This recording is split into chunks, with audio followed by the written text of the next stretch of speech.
आपको बता दें कि ट्विन टावर्स के 100 मीटर ऊंची इमारत थी, वहां अब मलबे का ढेर है। ब्लास्ट के बाद आसपास की इमारतों में धूल की चादर बिछ गई है। अब सोसाइटी के लोग अपने घरों में लौटने लगे हैं, लेकिन एमराल्ड कोर्ट सोसाइटी और आसपास के इलाकों से धूल छटने में 3 से 4 दिन का वक्त लग सकता है। ब्लास्ट के बाद सोसाइटी में मलबे का तो इतना ढेर लग गया कि उसे हटाने में 3 माह तक का वक्त लगने का अंदाजा है।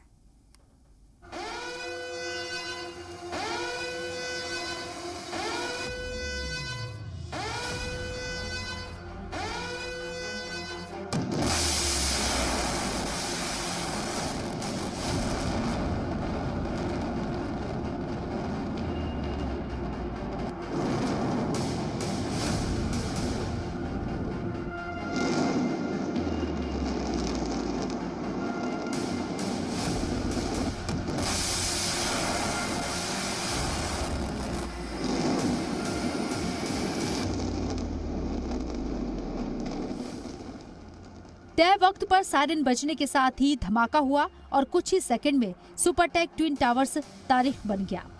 महज 9 सेकंड में करप्शन की ये इमारत जमींदोज हो गई।